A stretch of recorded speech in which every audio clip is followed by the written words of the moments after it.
It was a bright and sunny afternoon in a peaceful suburban neighborhood, a place where the sidewalks were often lined with children laughing and playing, couples walking their dogs, and the occasional jogger enjoying the day. The tranquility seemed unbreakable. But for Officer Shannon, an experienced police officer with over 2 decades of service, today felt like any other day. Just another routine shift, nothing out of the ordinary, or so she thought. Little did Officer Shannon know that today would unfold in a way she could never have imagined, exposing her to the deepest and ugliest biases she carried within herself, biases she didn't even know existed. Officer Shannon had always prided herself on her instincts. 2.5 decades in the force had sharpened her ability to detect trouble, or so she believed.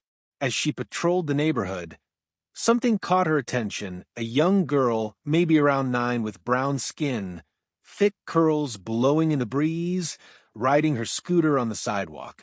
She looked carefree, lost in her own world, enjoying the simple joy of a sunny afternoon. But Officer Shannon felt something, a gut feeling she couldn't ignore. She stared at the girl, a tiny black girl with her little braids bouncing behind her. She looked suspicious. Officer Shannon muttered under her breath. Suspicious? She looks like she's a kid, officer. Rookie Officer Lucas, fresh out of the academy, said, disbelief evident in his voice. He was still new, inexperienced perhaps, but something about this felt wrong, deeply wrong. He looked at the little girl and saw nothing more than innocence. But Officer Shannon's eyes were narrowed, her voice hardened by years of her so-called instincts. Listen, rookie, you're here to learn. She snapped, her voice sharp.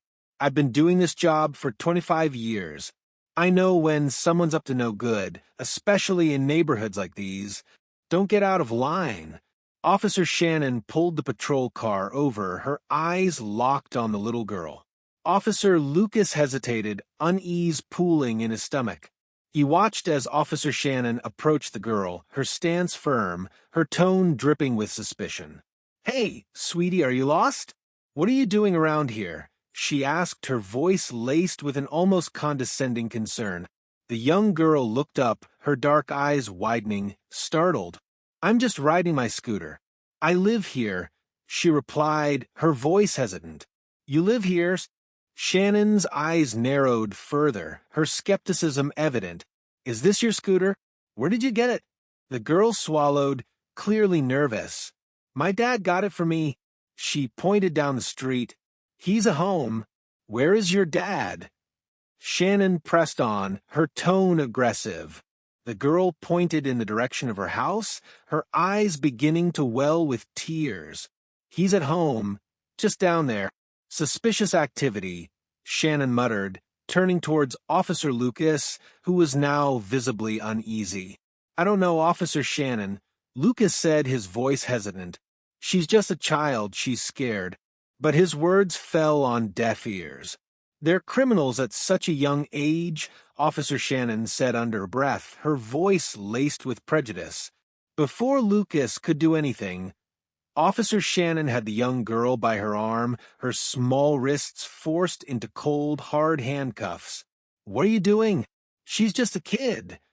Lucas tried to intervene, his voice filled with panic. Do not question me again. Shannon's voice was icy as she recited the arrest warning. You have the right to remain silent.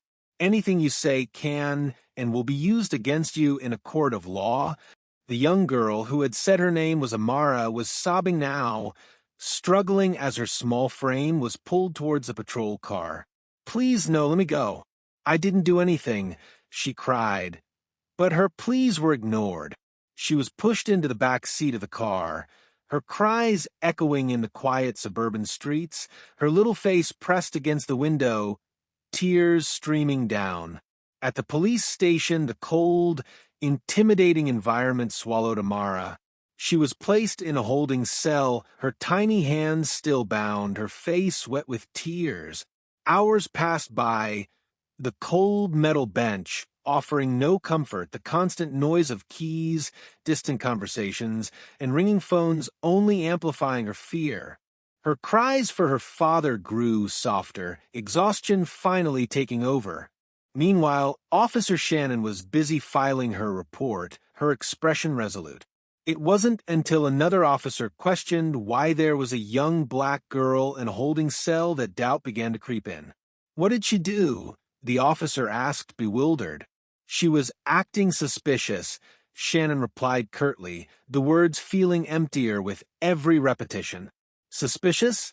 She's just a child," the other officer shot back, disbelief etched across his face. The words echoed in Shannon's mind, reverberating in her chest. Could it be? Could her gut, the instinct she trusted for so long, have been wrong? But it was already too late. The damage was done. 2 hours later, someone finally thought to check on Amara's identity. It took just minutes to realize whose daughter she was. Her father, Captain James Carter, was a high-ranking officer, well-respected. And as soon as his name was uttered, panic spread through the station like wildfire. Captain Carter was at his desk at home when his phone rang. Seeing the station's number, he answered swiftly. "Captain Carter," he said calmly. "Sir, it's about your daughter. She's at the station," the officer said. For a moment, silence. Then, "What do you mean my daughter is at the station? What happened?" "She was brought in by Officer Shannon. There's been a mistake." Captain Carter didn't wait for further explanation. Within minutes, he was rushing through the station's front doors, his heart pounding. He was met by chaos, officers scrambling, whispering, panic etched on their faces. But nothing could prepare him for the sight of his daughter, curled up on the cold, gray bench, her eyes red from crying. "Amara!" His voice broke as he called out. Her eyes shot up, wide with shock and relief. "Daddy!" she cried out. Captain Carter rushed forward, his voice echoing through the station. "Get this door open, now!" Officers hurried to comply, and in seconds he was holding his daughter, pulling her into his arms, whispering apologies. "I'm so sorry, baby, I'm here now. You're safe." But his heart broke seeing the fear in her eyes. He stood up, turning to the officers around him, his expression fierce. "Who did this?" he demanded. The officers parted as Officer Shannon stepped forward, her face pale. "Captain, I'm sorry. I didn't know.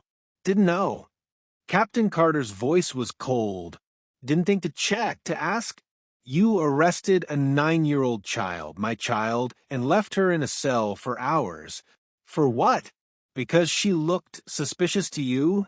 I thought she was," Shannon stammered, realizing how flimsy her reason sounded now, how easily her prejudices had taken over. Captain Carter shook his head, his voice trembling with restrained anger. "You let your biases blind you. You saw her skin, you saw a black child in a nice neighborhood, and you decided she didn't belong. Now my daughter is traumatized, and you've turned an innocent day into a nightmare for her." Officer Shannon hung her head, knowing there was no excuse, nothing she could say to undo the harm she had caused. "I'm so sorry, Captain," she whispered. "You will be—" Captain Carter replied, his voice filled with cold resolve. "I want a full report on my desk by tomorrow morning.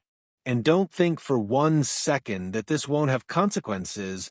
In the days that followed, the story spread, and the peaceful suburban neighborhood was no longer the same.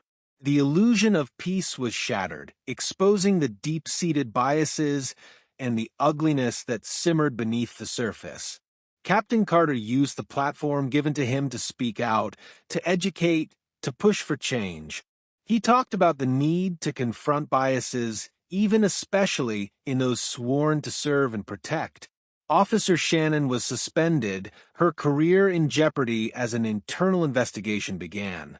She had always thought of herself as a good cop, someone who did her best to protect and serve. But now, she saw herself for what she had become, a symbol of everything wrong within the system.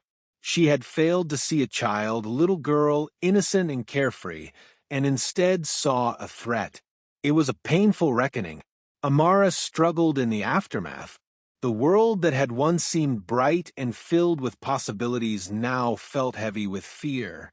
But with her father's love and support, she began to heal. She knew that her story could be a voice for change, a catalyst to ensure no other child would have to endure what she had. The incident became more than just a headline. It became a symbol of the fight against systemic racism, of the need for change within law enforcement and beyond.